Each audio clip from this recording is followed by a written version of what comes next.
کیا ہوگا جب معلوم ہوگا آلیار کو کہ جس لڑکی پیا سے وہ محبت کرتا ہے اسی لڑکی کے لیے اس کا باپ بس ضد ہے کہ وہ اسے حاصل کر کے ہی رہے گا، وہ بھی صرف اس لیے کیونکہ 20 سال پہلے موسیٰ کے طور پر وہ اسے جوئے میں جیت چکا تھا۔ ڈرامے کے نیکسٹ ایپیسوڈ میں آپ لوگ دیکھیں گے کہ آلیار گھر جانے کے بعد اپنے والد داؤد سے کہتا ہے کہ میں آپ اور موم پیا کے گھر پر پیا کا رشتہ لینے کے لیے گئے تھے، اس کے والد اسلم کو بے عزت کرنے کے لیے نہیں۔ اس بات پر داؤد بھڑکتا ہے اور کہتا ہے آلیار سے کہ تم اس 2 انسان کی وجہ سے اپنے باپ کے ساتھ اس طرح سے بات کرو گے، تمہیں اندازہ بھی ہے کہ میں وہاں سے اس طرح سے کیوں اٹھ کر آ گیا؟ تمہیں ذرا بھی اندازہ نہیں ہے، وہ نیچ اور گھٹیا انسان ہے، اور اتنا ہی نہیں وہ میرا قرض دار ہے، اس نے میرا بہت بڑا قرضہ دینا ہے۔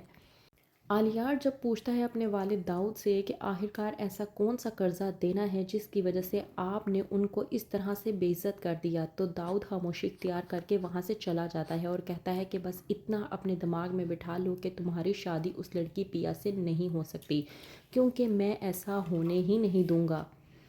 وہیں پر آلیار اپنے والد کے سامنے آ کر کھڑا ہو جاتا ہے اور کہتا ہے کہ میری بھی ضد ہے کہ میں پیا سے محبت کرتا ہوں اور اسی سے ہی شادی کروں گا، اس کے علاوہ میں کسی اور کے بارے میں سوچ بھی نہیں سکتا۔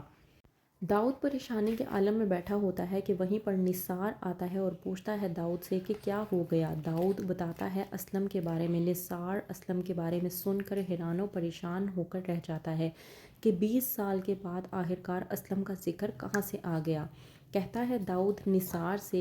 کہ کچھ ایسا کرنا ہوگا کہ سانپ بھی مر جائے اور لاٹھی بھی نہ ٹوٹے۔ اس بات پر نثار داؤد سے کہتا ہے کہ ہمیں اسلم کے نام کے پتے بکھیرنے ہوں گے، اس سے پہلے کہ وہ پھر سے کوئی بازی چلے اور اس میں جیت جائے، ہمیں اس سے پہلے ہی اپنی کوئی بازی چل کر اس بازی میں جیتنا بھی ہوگا۔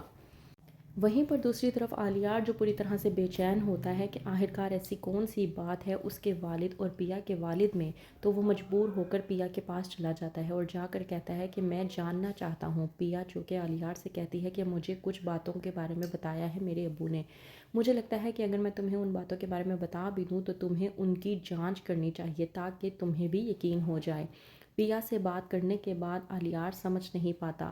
جب کہتی ہے پیا کہ ہمارے گھر میں کچھ دنوں پہلے ایک پریشانی چل رہی تھی کہ میرے ابا کے گیراج پر کچھ قبضے مافیا کے لوگ پڑے ہوئے تھے، اور وہ قبضہ مافیا کے لوگ کوئی اور نہیں بلکہ تمہارے اپنے والد اور تمہارے اپنے والد کے لوگ ہیں۔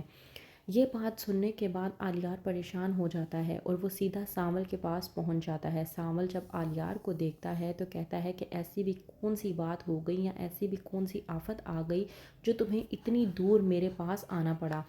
سانول کی اس بات پر آلیار جواب دیتے ہوئے سانول سے کہتا ہے کہ میرے پاس کچھ سوالات ہیں جن کے جواب تم ہی مجھے دے سکتے ہو، اس لیے میں تمہارے پاس یہاں پر آیا ہوں۔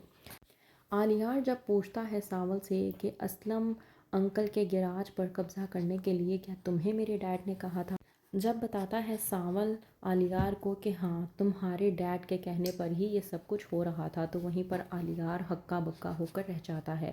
وہیں پر دوسری طرف اسلم جو ابھی گھر نہیں آتا تو پیا اور ذکیہ بہت زیادہ ہو جاتے ہیں پریشان۔ ذکیہ جو کہ کہتی ہے پیا سے کہ مجھے لگتا ہے کہ کسی بہت بڑی پریشانی کا تعاقب مجھے نظر آ رہا ہے، کہیں کچھ ایسا نہ ہو جائے کہ تمہارے والد کے ساتھ وہ اپنی دشمنی نکالنے کے لیے کچھ غلط کر دے، میں بہت زیادہ پریشان ہو رہی ہوں۔ پیا جو کہ ذکیہ کو تسلی دیتی ہے اور کہتی ہے کہ آپ کو فکر کرنے کی ضرورت نہیں ہے، ابا بالکل ٹھیک ہوں گے اور وہ جلد ہی گھر آ جائیں گے۔ تو کیا کرے گا موسیٰ، کس طرح سے نکالے گا اسلم سے اپنی دشمنی جاننے کے لیے دیکھتے رہیے سانول یار پیا۔